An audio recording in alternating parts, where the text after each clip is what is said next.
DAES, Dirección de Apoyos a Estudiantes.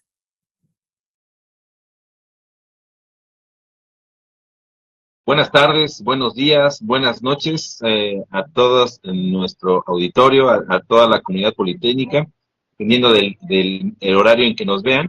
Es un gusto poder estar nuevamente con ustedes en estos conversatorios que el Instituto Politécnico Nacional y el Departamento de Orientación Juvenil del Instituto Politécnico Nacional elabora para todos ustedes con mucho gusto.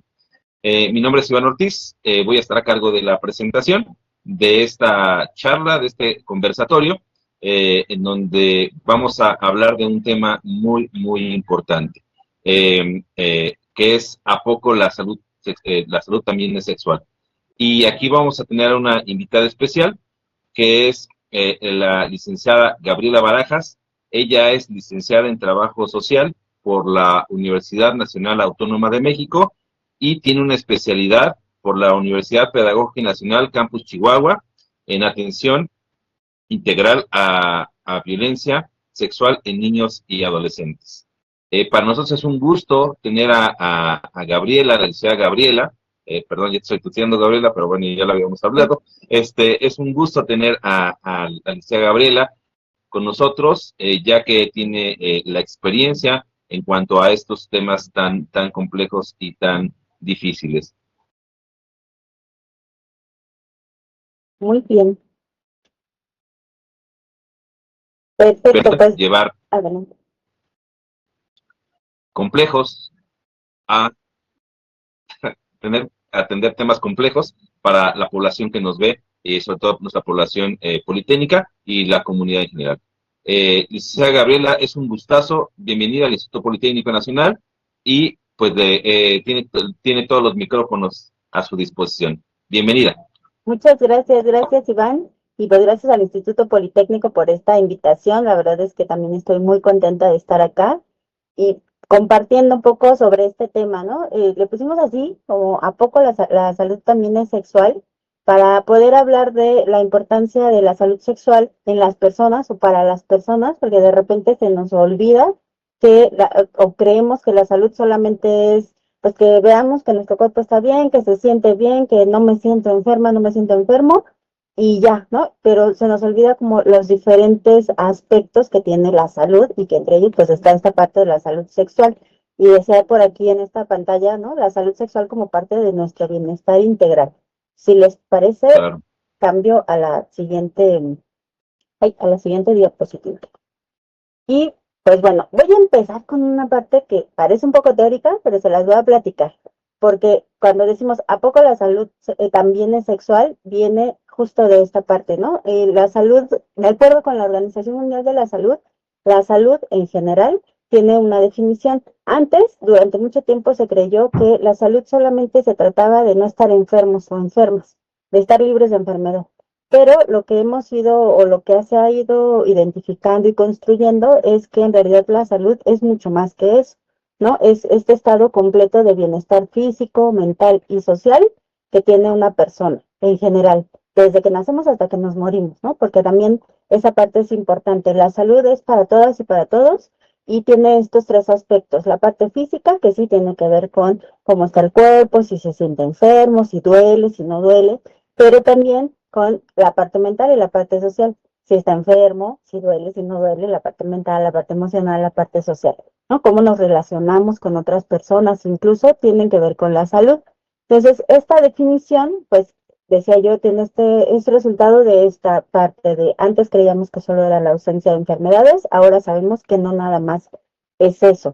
Y justo en ese sentido es que la OMS nos dice, la salud sexual entonces también es un estado de bienestar físico, mental y social en relación con la sexualidad, la cual no es solo una ausencia de enfermedad ni tampoco tiene que ver con la disfunción o la incapacidad, ¿no? Es un aspecto más amplio que de hecho se divide en un montón de temas o de subtemas que ojalá que en otro momento podamos tener ocasión de ir hablando de esos otros temas porque también es muy interesante y al menos a mí me apasiona mucho como todas las aristas, ¿no? Que se van dando a partir de hablar de sexualidad o de salud sexual. Es como un gran buffet, ¿no, Gabriel? ¿No te parece? Haciendo una metáfora, es como un gran buffet, ¿no? si hablar de la salud sexual o de la salud o temas de salud, pues implican muchos temas y sobre todo lo más importante es que se relacionan con diferentes áreas de nuestra vida y del contexto en el que estamos. Por eso me parece que como lo que dices muy importante, es relevante poder atender este tipo de temas, pues para ser conscientes y sobre todo atenderlos, ¿no? Así es eso que dices, Iván, es como este buffet, voy a desayunar, pero ¿qué? ¿No? Y hay muchas opciones. Voy a comer, pero ¿qué? Muchas opciones. También en salud y en salud sexual, pues hay un montón de opciones, o de opciones y de formas de cuidarla, de disfrutarla y de ejercerla, ¿no? Que hoy vamos a hablar de un par de ellas. ¿Les parece? Muy bien. Así es. Pues bueno, aquí también nos dice la OMS que la salud sexual requiere un enfoque positivo y respetuoso de la sexualidad, es decir, que hablemos de ella desde la parte sin tabús, sin vergüenza, sin vergüenza, sin miedo también, ¿no? Porque de pronto es un tema que ha sido por mucho tiempo tema tabú y eso hace que nos dé pena hablar de ello, nos dé miedo hablar de ello y entonces no solo es que recibimos menos información o información errada, sino que también la forma en la que asumimos o en la que, sí, en la que asumimos o ejercemos nuestra propia sexualidad, a veces está llena también de estos miedos, de estas vergüenzas, y eso impacta en la parte física, por ejemplo, y en la parte mental o social, porque a lo mejor no nos atendemos a tiempo si estamos sintiendo algo raro o algo que no estaba antes ahí, no sabemos o no queremos preguntar sobre cambios que pasan en nuestro cuerpo y eso ocurre en todas las edades. Estamos niños, adolescentes, ya más grandes, ¿no? Jóvenes, adultos o por ejemplo las personas ya cuando empezamos a entrar en ciertos periodos hormonales como la menopausia, la andropausia, la vejez. Nos da pena hablar de eso porque es algo de lo que casi no se hablaba. Afortunadamente ahora ya se habla un poco más, tenemos estos espacios que están perfectos porque así también podemos seguir dialogando y podemos identificar, en el caso de los adolescentes y jóvenes que entiendo que son de media superior, pero también hay adultas y adultos estudiando, ¿no? Media superior, pues que también digan, aquí nos van a hablar de este tema y qué otras cosas puedo no solo aprender, sino empezar a entender sobre mi propio cuerpo. Y si les parece, paso a la siguiente porque esta tiene que ver con lo que voy a poner un poco más adelante. Bueno, solo esta última parte. Para que la salud sexual se logre y se mantenga, los derechos sexuales, esta parte va a ser importante más adelante, los derechos sexuales de todas las personas deben de ser respetados, protegidos y ejercidos a plenitud. Ahorita vamos a ver sobre esa parte de derechos sexuales que es parte de este buffet, ¿no? De las cosas que se van como entrelazando con el tema. Entonces, como en resumen, la salud sexual tiene que ver con ejercer la sexualidad de una manera placentera, que esa parte de repente nadie nos quiere hablar, de manera libre y de manera responsable, para no poner en riesgo mi propia salud física y mental, pero tampoco poner en riesgo la de otras personas. Y tiene que ver con disfrutar de una vida sexual satisfactoria y sin riesgos, que no necesariamente incluye como un elemento indispensable la procreación. Y esta parte me gusta mucho porque cuando hablamos de salud sexual, a veces creemos que tiene que ver con procrear o no. Y esa es otra parte de la salud que se llama salud reproductiva. Se nombran juntas casi siempre salud sexual y salud reproductiva, pero no son lo mismo. Aunque van juntitas, no son exactamente lo mismo. También, digo, hoy no vamos a hablar tanto de salud reproductiva, porque el tema es más salud sexual, pero sí vamos a tomar hay una pequeña parte de ella para que identifiquemos la diferencia, ¿no? Pero bueno, esto tiene que ver con salud sexual. Ejercer la sexualidad de manera libre, placentera y responsable. Y sin riesgos. Sí. Perdón, Gabriela, ¿no te de sexualidad o de salud sexual puede volverse incómodo como también lo pudiera hacer cuando hablamos de las emociones? Ahorita,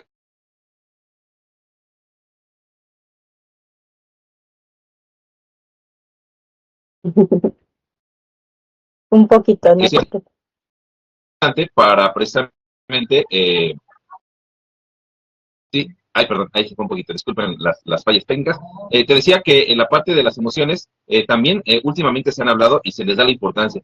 Entonces, es interesante porque lo emocional la salud emocional y la sexual, pues como que bueno, no como que van acompañadas, ¿no? Y es muy Así es. importante, ¿no? Son muy importantes para nuestros alumnos alumnas, alumnes que nos están viendo, ¿no? ¿No te parece? Sí, me parece, es preciso eso, y justo es de las cosas que de pronto no nos han dado como esta parte de la información, porque se piensa que la parte de la sexualidad solamente tiene que ver con el cuerpo y solamente tiene que ver con la genitalidad, ¿no? O con órganos sexuales. Pero hay otro sentido, y justo es esta parte que nos dicen por acá, ¿no? Del bienestar mental, social y físico. En la parte mental, pues obviamente están relacionadas, por supuesto, las emociones, las habilidades socioemocionales, las habilidades que se llaman para vivir o para la vida, y que, claro que van en conjunto. Si yo de pronto siento que mi cuerpo cambia y nadie me habla de esos cambios, puedo estar sintiendo angustia, miedo, sorpresa, y quizá si no hablo de esas emociones y no hablo tampoco de lo que le está pasando a mi cuerpo, pues tampoco estoy en un estado de bienestar, no estoy en un equilibrio, porque no lo estoy viviendo de manera ni informada, ni placentera, ni nada. Así es. Muchas gracias. Y también ahorita creo que viene una parte en la que se toma un poco sobre esto que estabas comentando, Iván. Y bueno, les decía, aunque no vamos a abordar salud reproductiva, sí me es importante platicarles un poco qué es para que veamos la diferencia de por qué se habla de salud sexual y por qué se habla de salud reproductiva. La salud reproductiva tiene también que ver con este bienestar, ¿no? Y este equilibrio en lo físico, en lo emocional y en lo social, pero tiene que ver con la posibilidad de que la posibilidad que tenemos las personas de reproducirnos. Aquí sí tiene más como con procrear, ¿no? Y los factores que benefician y o perjudican al cuerpo y la mente de las personas en nuestro proceso reproductivo, que tiene que ver sí con una parte biológica, pero también con otras partes de la sexualidad, que es con el género, la forma en la que nos relacionamos con las demás personas, cómo nos concebimos a nosotras y a nosotros mismos, etcétera, que decíamos, ojalá que después podamos seguir hablando de esos temas. Entonces, esta parte de la salud reproductiva es esa capacidad que tenemos de disfrutar de una vida sexual y reproductiva que sea satisfactoria, que sea saludable y que no tenga riesgos, con la libertad de poder decidir de manera responsable, pero además bien informada sobre si quiero o no tener hijos, si quiero, cuántos quiero tener, si no quiero, cómo le hago para no tenerlos, si sí quiero, cuándo los quiero tener, ahorita, mañana, dentro de un mes, dentro de 2 años o dentro de 10 años, que yo pueda identificar y decidir sí, no, cuándo, cuántos y con quién, ¿no? Esa es la parte de la salud reproductiva. Aquí sí se centra más en la parte de la procreación o de la no procreación. Y la salud sexual se centra más en el ejercicio de una sexualidad placentera, libre, responsable y saludable. Sí, es muy importante lo que mencionas, ¿no? Nadie nos puede coercionar u obligar, ¿no? A ejercer algo que no deseamos. Entonces, tomarlo muy en cuenta, porque todavía prevalecen, me parece que en algunas áreas de nuestro país o en algunas comunidades o en algunas ciudades, como esta idea, ¿no? Ah, ya esto, ¿y tú para cuándo vas a ser papá? ¿Cuándo vas a ser mamá? Y está esa presión, ¿no? Que todo el tiempo está ahí en algunas charlas familiares o en el círculo donde nos movemos, ¿no? Así es, fíjate que estaba yo recordando hace un par de horas que estaba retomando los temas que íbamos a trabajar hoy y me acordaba mucho, ¿no? De algo que sucedía, yo pasé por la adolescencia hace 30 años, ¿no? 20 tantos años. Entonces me acuerdo que algo que sucedía, por ejemplo, es que muchas de las mujeres de pronto pues empezábamos nuestro periodo de menstruación, que se tiene que ver más con la salud sexual, aún también con la reproductiva, pero con la salud sexual, y de pronto pues si teníamos como periodos que no fueran como tan regulares o que fueran dolorosos, cuando íbamos al médico, y digo en plural porque platicando con otras mujeres era más o menos lo mismo, íbamos al médico y lo que nos decían es, esto es normal, se le va a quitar cuando se case. Y no había más información, no había revisión, entonces pues uno se iba con la idea de cuando me case, como ¿por qué, no? Y lo peor es, y si no me caso, nunca se me va a quitar esto, ¿qué va a suceder? Y no Ya me había amolé. información, así es, ya nos amolamos porque entonces esto nunca se va a ir, ¿no? Y entonces, pues vivíamos con el dolor, con la incertidumbre, con el, pues un día se me va a quitar, pero pues si tengo 16 años hasta que me case, y si en mi casa dicen que no me case hasta los 20, pues otros 4 años con dolor y con todo. Y al final tampoco nos decían a qué se referían con eso, ¿no? ¿Por qué? Pues porque tampoco en los servicios de salud tampoco se aventaban a hablarnos de por qué nos estaba sucediendo eso y qué podíamos hacer. Que a lo mejor se referían a cuando te cases, a lo mejor se regulan tus ciclos porque vas a tener, no sé, relaciones coitales, ¿no? Más seguido, no sé, ¿no? Porque además no se hablaba de relaciones coitales y no había matrimonio, porque además no se hablaba de utilizar métodos antifecundativos porque tenías que estar casada para ello o casado para ello. Y entonces todo eso tiene que ver con las dos cosas, salud sexual, salud reproductiva y la sí o no información relacionada con nuestros cuerpos y con cómo vivir esa sexualidad de manera incluso no dolorosa, ¿no? De manera, dice por ahí, placentera, que no te duela o que por lo menos tengas certidumbre de qué está pasando con tu cuerpo, ¿no? Tiene un poco que ver con eso. Sí, porque la sexualidad no tiene que ser dolorosa, ¿no? O sea, hablamos de todo lo que incluye la sexualidad, que hablamos, como decías hace un rato, que como este buffet, la sexualidad no tendría por qué ser dolorosa, pero lamentablemente siguen habiendo algunas situaciones o algunos espacios donde la sexualidad se vuelve dolorosa y en Así lo es. mental, pues obviamente afecta, ¿no? Así es, dolorosa y en muchos sentidos a veces ni siquiera tiene que ver con el cuerpo, sino con los procesos quizá de incluso de violencia sexual o de Así es, violencias de todos tipos que están relacionados con la sexualidad, ¿no? La coerción, decías hace rato, que a lo mejor mi así es, pareja, mi novio, mi novia, me quiere obligar a que tengamos relaciones coitales o que hagamos cosas que yo no quiero hacer todavía. Y eso también tiene que ver con vivirla de manera no placentera y no libre. ¿No? Si así me es, obligan a algo, me presionan a algo, ya no es placentero y ya no es libre. así es. Muy bien, pues entonces regresamos a salud sexual, ¿no? Ya que vimos esta parte de salud reproductiva, regresamos a salud sexual, que entonces la OMS nos dice que es ese estado de bienestar, que además se sostiene sobre la base de la seguridad, que se asegura nuestra vivencia de la sexualidad, que además tengamos acceso a la información y que la información sea veraz, que esté basada en ciencia, que esté actualizada, que no sea basada en mitos, y la posibilidad de vivir y de expresar nuestra sexualidad sin miedo, sin discriminación y con el respeto por la diversidad. Y la diversidad se refiere a un montón de cosas, no solamente, no nada más, a las preferencias sexuales, con quién me gusta, si es del mismo sexo o no, es la diversidad en la forma en la que todas las personas vivimos nuestra propia sexualidad. Si me gustan ciertas prácticas o no, si ciertas personas o no, si me gusta mi cuerpo, cómo se siente, cómo se ve, eso también tiene que ver con esta diversidad en la sexualidad. Y pues bueno, ¿por qué la salud también es sexual? Porque es la pregunta del inicio, ¿no? ¿A poco la salud es sexual? Pues bueno, ¿por qué también por qué la salud también es sexual? Pues porque el bienestar de las personas, como vimos al inicio, está íntimamente ligado a la salud sexual. Nuestro cuerpo tiene un sexo, es un cuerpo sexual. Y en ese momento, pues bueno, hablamos de sexualidad. Si queremos estar en bienestar de salud en general, pues también nuestra salud sexual tiene que estar en equilibrio. Para que sea plena, es fundamental contar con educación integral de la sexualidad, que afortunadamente ya desde unos años atrás es algo que se ha venido haciendo, que ya se integra en los planes de estudio, en los diferentes niveles, ¿no? de educativos, que además se cuenta con educación integral de la sexualidad también en otros lugares, como por ejemplo los servicios de salud en las diferentes instituciones, y tiene que ser desde edades tempranas.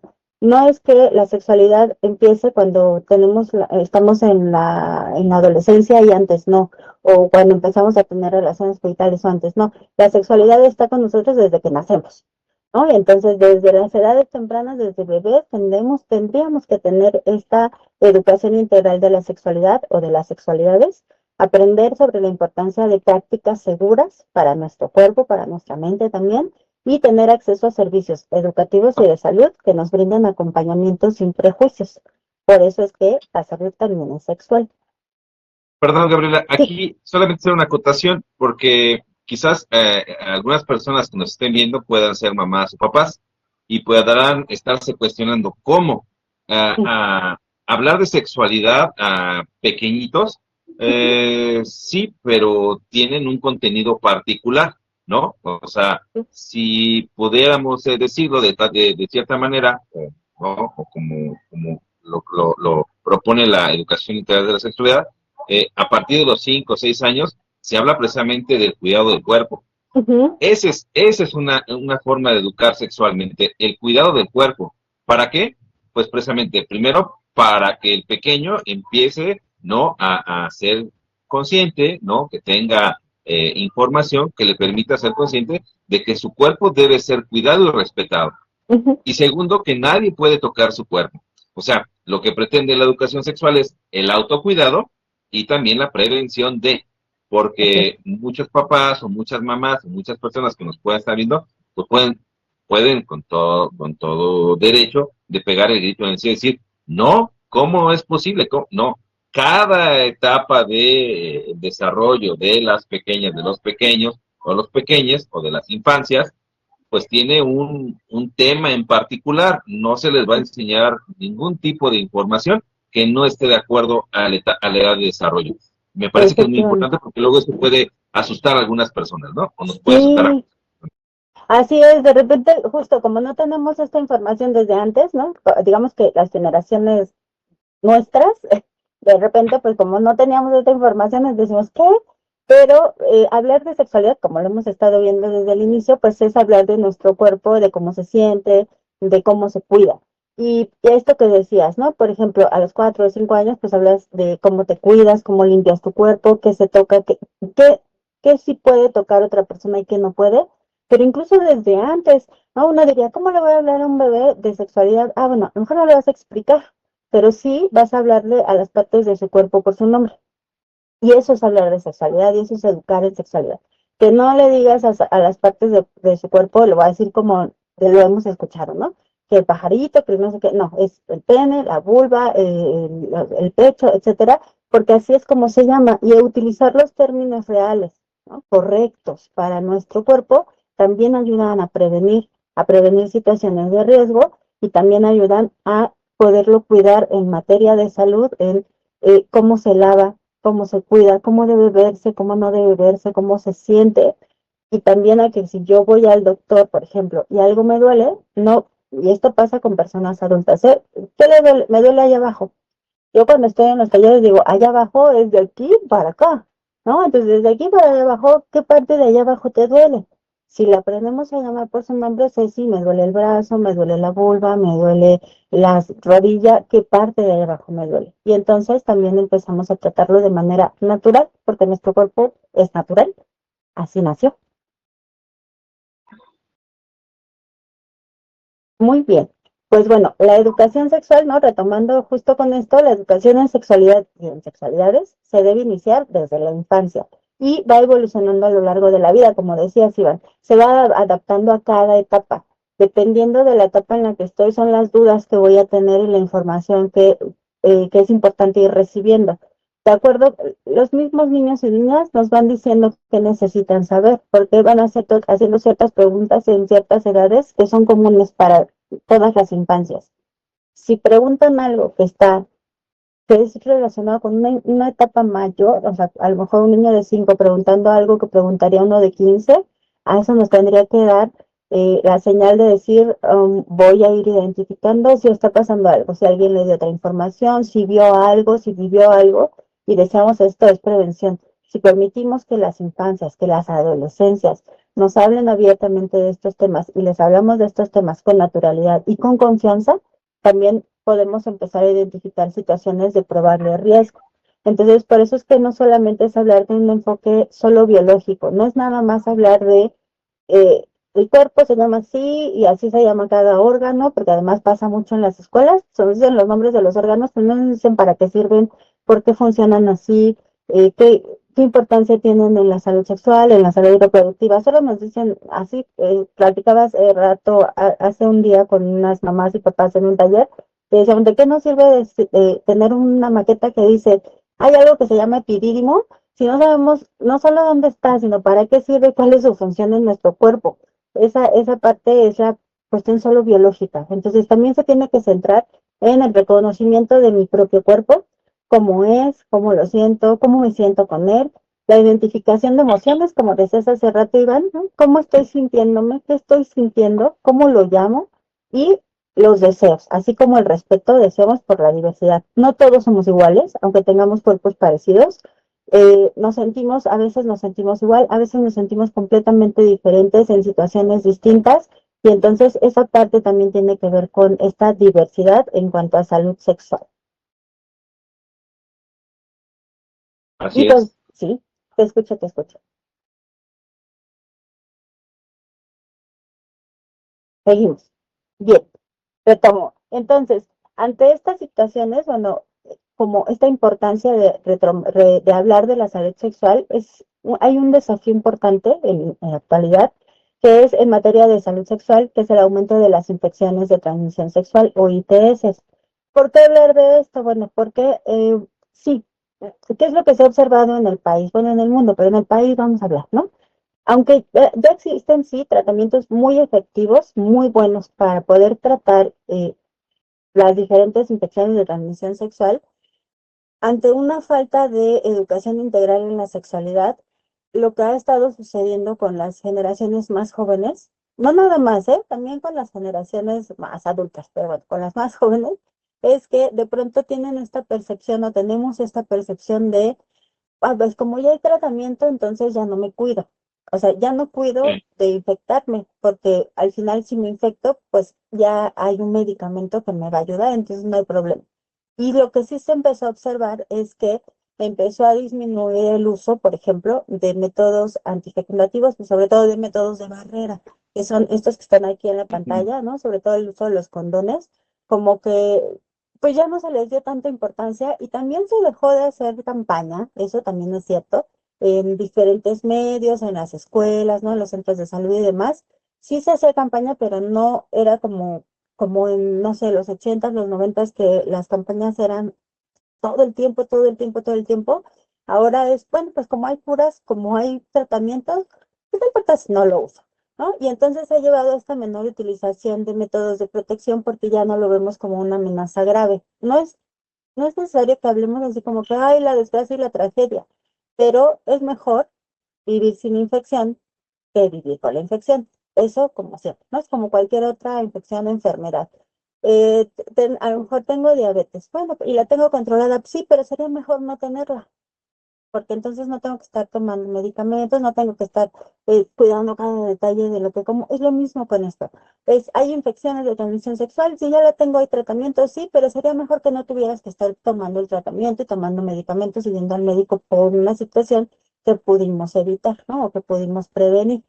Entonces, es importante la información y la prevención para que sigan siendo estas herramientas claves para revertir esta tendencia, que sigamos utilizando estos métodos de protección, estos métodos de barrera sobre todo, es muy importante. Sí. Y bueno, decíamos, dentro de este menú del buffet, perdón, se me fue la palabra. Dentro de este buffet de qué es la salud sexual, pues también es hablar de ella como un derecho. La salud sexual también es un derecho. Y esta parte es importante también para quienes, como decías hace rato, a lo mejor hay mamás y papás que dicen, ay, pero ¿cómo? Es un derecho y es nuestro derecho desde que nacemos hasta que nos morimos. Entonces, en todas las edades. Está ligado a los derechos humanos fundamentales, como son la salud, la vida, la dignidad y la no discriminación. Se fundamenta en la garantía de que todas las personas podemos ejercer nuestra sexualidad de forma libre, segura y responsable, además de sin violencia, sin coerción y sin discriminación, teniendo acceso a información y a los medios necesarios para todo ello. Es decir, no solamente que nos informen, sino que podamos tener acceso a los métodos, a saber al tratamiento, a que alguien más nos explique, a que alguien nos diga qué está sucediendo con nuestro cuerpo, con nuestras emociones.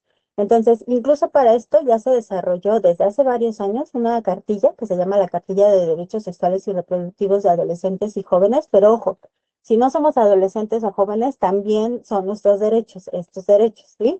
Pero se hace énfasis en las adolescencias y en los jóvenes porque de pronto se nos olvida que o creemos que porque son muy jóvenes no tienen derechos sexuales y no tienen derechos reproductivos. Esta cartilla tiene 14 derechos y está basada pues en los derechos en los derechos humanos. Se creó desde el 2015 y se fueron haciendo algunas modificaciones hasta el 2020. Estos son los 14 derechos. Esta cartilla la pueden encontrar así en internet. Ustedes la buscan como cartilla de los derechos sexuales y reproductivos de adolescentes y jóvenes, se van a encontrar varias versiones. Esta es la última, digamos que la versión visual más actualizada. Los derechos siguen siendo los mismos y son estos 14. Entonces yo les invito a quienes nos están viendo, pues a que la busquen, a que los lean y a que si tienen dudas, pues se atrevan a preguntar aquí a estos medios para que si se necesita, pues venimos a platicar de cada uno de los 14 derechos, que es otro tema también más amplio, ¿no? Ya lo platicaremos en otra ocasión si ustedes quieren. Solo regresando un poco a salud reproductiva, y esto solo porque en esta parte que estábamos hablando de los derechos y del acceso a los métodos, ¿no? Y las herramientas, aquí se vuelve a enlazar salud reproductiva. Decíamos que desde la OMS nos dice la salud reproductiva tiene que ver con garantizar que todas las personas tengamos acceso a métodos antifecundativos o anticonceptivos, como los conocemos regularmente, que sean modernos, que sean seguros, confiables y preferidos. Es decir, que yo diga cuál es el que quiero, de la gama que puede existir, ¿no? Que no haya solo uno disponible, sino varios. Y esto refuerza varios derechos humanos, incluidos el derecho a la vida, el derecho a la libertad de opinión y a la libertad de expresión. También el derecho a trabajo, aunque no lo parezca, que yo pueda tener esta posibilidad de escoger, de elegir cuándo tener o no tener hijos, ¿no? Cuándo procrear o no. Eso también me da esta posibilidad de poder a lo mejor seguir estudiando o poder tener acceso a un trabajo que yo quiero y poder mantenerlo, porque a lo mejor el hecho de que tenga un embarazo no planeado o no intencionado, pues hace que tenga que cambiar muchos otros aspectos, entre ellos el acceso al trabajo, o a un trabajo bien remunerado, un trabajo digno. También tiene que ver con el derecho a la educación, a que yo también pueda seguir estudiando, aunque si estoy embarazada, embarazado, estamos embarazados en pareja, o en no pareja, tendría que seguir teniendo acceso a la educación, no importa si también ya soy mamá o papá, ese es un derecho que tengo que tener todo el tiempo. Además, también nos ayuda a reportar importantes beneficios para la salud y de otros tipos. Bueno, se reportan diferentes beneficios para la salud y de otros tipos. Y el uso de antifecundativos, aquí van a escuchar que yo los llamo así, si quieren, en otra ocasión hablamos de por qué antifecundativos y ya no anticonceptivos, o no nada más anticonceptivos. El uso de antifecundativos o anticonceptivos modernos tiene la capacidad de proteger la salud de las personas con capacidad de gestar de los riesgos relacionados con el embarazo no intencional. Es decir, que si yo tengo capacidad de gestar, ¿no? De procrear, que pueda tener estos medios para protegerme de los riesgos relacionados con eso, con ese embarazo. Y sobre todo en las personas adolescentes o en las personas con algún tipo de enfermedad crónica, que puedan tener esta libertad de elección y este derecho a elegir. Y en ese sentido, pues les quiero solamente platicar muy rápido de estos otros métodos. Hace un momento hablábamos de los métodos de barrera, que son estos, los condones, ¿no? El condón interno, el condón externo. Pero existen también otros métodos que se llaman los métodos ARAP. ¿Y eso qué es? Pues los métodos ARAP son métodos antifecundativos reversibles de acción prolongada. ¿Eso qué significa? Que son ciertos métodos que sí son hormonales, pero que están diseñados específicamente para que podamos utilizarlos. Se ha empezado mucho más para las adolescencias. ¿Y en qué nos referimos con esto? En que yo pueda utilizar uno de estos métodos que son de acción prolongada sin que tenga que estarme acordando todo el tiempo o cada día o cada semana de todos los días me tengo que tomar una pastilla o cada semana me tengo que poner un parche o no sé qué, ¿no? Entonces, los métodos antifecundativos reversibles de acción prolongada tienen estas características. Me lo pongo una vez y dura mucho tiempo. Por ejemplo, en el caso, sobre todo se habla del implante subdérmico, los dispositivos intrauterinos, que hay varios, y las inyecciones anticonceptivas. Las inyecciones anticonceptivas, digamos que son los que podrían tener menos duración de estos tres tipos, pero cuando hablo de menos duración es que me la pongo y dura meses, ¿no? Un mes o 3 meses, dependiendo de la inyección que me hayan colocado. Y entonces durante todo un mes o durante 3 meses yo ya no tengo que estar pensando en cuándo me tengo que poner o mañana o pasado o cada tercer día. Y eso hace que también yo tenga mayor libertad, incluso también mayor confidencialidad, porque a veces, pues a lo mejor no queremos que mamá o papá, alguien cerca de nosotros, sepa que estamos utilizando un método, porque bueno, todavía no están tan actualizados en la educación sexual y nosotros sí nos estamos cuidando, ¿no? Entonces me quiero cuidar, pero pues no quiero que se den cuenta, me pongo una inyección o un dispositivo intrauterino que puede durar algunos años o un implante subdérmico que también tiene una duración de varios años. Me lo pongo una vez y ya. No necesito estarlo cambiando cada ciertos días o ciertas semanas, duran meses o años y no se nota que lo traigo puesto. ¿No? El implante subdérmico se pone en el brazo, lo que se ve en unos días pues es donde lo insertan, porque sí, o sea, se hace un pequeño, yo lo digo así, ¿no? Un pequeño orificio, se abre un poco para poder meterlo, pero tiene el tamaño de un cerillo más o menos. No son tan grandes ni son tan gruesos. Se pone y lo traemos en el brazo y no se nota. Igual el dispositivo intrauterino pues tampoco se nota, ¿no? Porque se va en el cervix, en el cuello del útero, y está ahí adentro y no se ve a menos que sea un médico que nos revise y que diga, ah, trae un dispositivo. Entonces, importante que podamos informarnos sobre estos métodos, porque son reversibles, porque hay una creencia que afortunadamente ya hemos ido también erradicando, ¿no? O hemos ido disminuyendo. Se piensa que cuando utilizamos métodos hormonales, nunca más va a regresar nuestra fertilidad. Entonces, si utilizas un método hormonal, entonces ya nunca más te vas a poder embarazar aunque lo dejes de utilizar. Eso no es cierto. Estos métodos, estos y los otros hormonales, si yo los utilizo, en cuanto los dejo de utilizar, prácticamente de inmediato, vuelvo a ser una persona fértil. ¿No? Entonces, a lo mejor pasa, no sé, una semana, un mes, no más. Nuestro cuerpo vuelve a hacer lo que tiene que hacer de acuerdo con sus propias hormonas y entonces, pues, si ya éramos fértiles, vamos a seguir siendo fértiles. No nos hacemos infértiles con utilizar alguno de estos métodos. Esto es un mito, ¿no? Entonces, tienen entonces un montón de posibilidades. Son reversibles, es decir, si los dejo de utilizar, vuelvo a ser fértil si quiero embarazarme y son de acción prolongada. Me los pongo una vez y no necesito estarlo recordando cada semana, cada día, cada 3 días, etcétera. Y bueno, estas que les puse aquí son solo unas imágenes muy pequeñas, pero yo les invito a que las consulten. Estas salen en una guía, que es una guía especializada para la prescripción de métodos anticonceptivos reversibles de acción prolongada, que es una guía sobre todo para personal de salud. Pero algo muy importante que surgió de ahí son estas fichas, que son tipo infografía, en las que sí está información sobre qué son, qué efectividad tienen, qué tan efectivas son, cómo actúan en nuestro cuerpo y cuánto dura el efecto, y en dónde se ponen, en dónde se utilizan. Y hay no solo estas tres, ¿eh? Si vieron hace rato, pues pusimos las dos de los condones, pero también están las de las pastillas, las del parche. Entonces pueden entrar ahí a esa página que está ahí abajo, que es parte de la página del Gobierno de México. Ahí le dan clic y las pueden incluso descargar para verlas, para usarlas. Quienes son maestras, maestros, pues las pueden utilizar para sus clases. Quienes no somos maestras, maestros, somos estudiantes, las podemos bajar para informarnos sobre ellas e incluso para ir a preguntar sobre ellas a los servicios de salud, ¿no? Métodos ARAP, acuérdense. Y pues bueno, ya vaya a la parte final.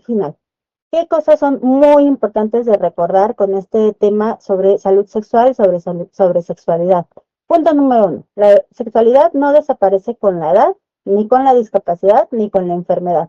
Todas las personas de todas las edades, con cualquier característica nuestra, seguimos siendo seres sexuales, seguimos siendo o teniendo o viviendo y ejerciendo la sexualidad. Los derechos sexuales son derechos humanos y se deben de garantizar para todas las personas sin importar nuestra condición, nuestra edad, nuestro sexo, nuestro nada. O sea, son nuestros y ya. Es necesario que derribemos la idea de que solo ciertos cuerpos pueden experimentar placer y comprender la erótica como una vivencia diversa, enriquecedora y libre de restricciones normativas. ¿A qué se refiere esto? A que a veces creemos que las personas, por ejemplo, adultas mayores, ¿no? Las personas que ya están en el periodo de vejez, ya no tienen sexualidad, ya no viven placer, eso ya se fue de su vida. O quienes tienen una discapacidad también, que eso no existe, ¿no? No es cierto, todos y todos. Y ojalá que lo siguiéramos ejerciendo hasta que nos moramos, porque además es una cuestión importante, placentera y saludable.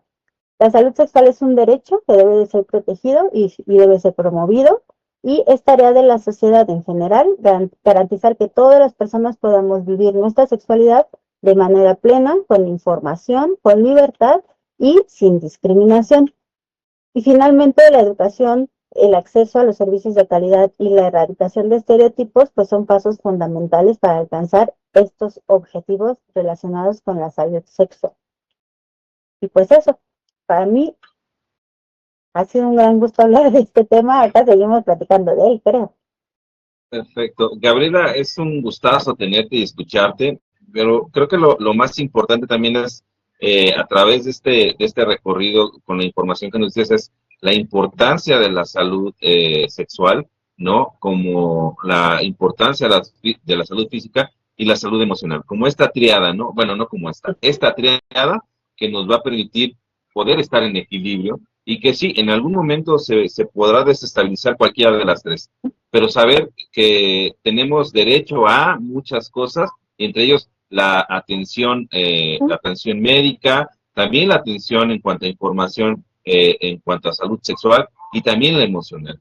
Es importantísimo que podamos seguir trabajando en esto y que vayamos desarticulando, desmitificando creencias que no nos ayudan. Tú lo decías muy bien, ¿no? O sea, este tipo de creencias con respecto a la sexualidad, que limita, que genera molestia, que lastima en muchos casos y que es importante que podamos hablar, como si fuera también un tema de nuestra vida cotidiana y sobre todo poder hacer conciencia de esto en otras generaciones que a veces, no es que se resistan, me parece que a veces les falta esta información y que creo que tendríamos que hablar de estos temas en casa, como quizás de una plática de política, de un partido de fútbol o de nuestro deporte favorito, para que podamos ser conscientes y atenderla. Porque si algo adolecemos es esto, ¿no? De estas espacios en donde podamos hablar. Sí, estamos abriendo, pero también necesitamos abrir muchos, muchos más. Y también respetar al que no quiera esta información, pero también hacerle saber que también es un derecho que tenemos y los derechos están para ejercerse. ¿No te Así parece? es. A mí me parece precisamente eso, como dices, hablarlo como si fuera la vida cotidiana, porque es de la vida cotidiana. Así como hablamos de qué vamos a cenar, hablar de cómo está tu cuerpo, cómo estás sintiéndote hoy. Hemos estado viendo que además en los aspectos, pues, de la vida emocional, ¿no? Lo estamos viendo en las noticias últimamente, las situaciones que han estado viviendo, sí, sobre todo jóvenes, pero no son los únicos, en cuanto a cuestiones de es que no me siento aceptado, no me siento aceptada, y de pronto pues recurren a otras situaciones que lastiman su cuerpo o lastiman a otras personas. Y eso lo podríamos estar previniendo si hablamos no solo de, o sea, no solo de sexualidad, pero también, ¿no? Y si hablamos de emociones, y si atendemos a que a lo mejor hoy te ves distinto, distinta, a que si a lo mejor cortaste con la novia, con el novio, de pronto siempre es como, bueno, pues ya pasará, ¿no? Pero para cuando somos chicos, chicas, y también cuando somos más grandes, esas rupturas son cuestiones importantes, ¿no? En nuestro corazón. Entonces, ¿por qué no atenderlas? Aunque ya pasara, bueno, ya pasará, pero ahorita no ha pasado y es importante hablarlo, hablar de cómo te estás sintiendo y de qué estás pensando sobre eso que estás sintiendo, porque eso también puede prevenir un montón de situaciones relacionadas con la salud sexual y con la salud social, ¿no? Con este bienestar emocional también que podemos como cachar a tiempo y ponerlo en la mesa. Así es. Gabriela, licenciada Gabriela Barajas, fue un gusto tenerla en esta sesión de conversatorio. Le queremos extender nuevamente una invitación. Esperamos coincidir muy pronto con usted y sobre todo darle las gracias a nombre del Instituto Politécnico Nacional y del Departamento de Orientación Juvenil de esta Casa de Estudios. A ustedes, compañeras, compañeros que nos ven, compañeros trabajadores, docentes, los invitamos a que continúen pendientes de la serie de estos conversatorios, que lo que busca es abrir espacios para la reflexión y para poder actualizarnos. Es un gusto, mi nombre es Iván Ortiz, cuídense mucho y nos vemos pronto. Hasta luego. Gracias. Gracias.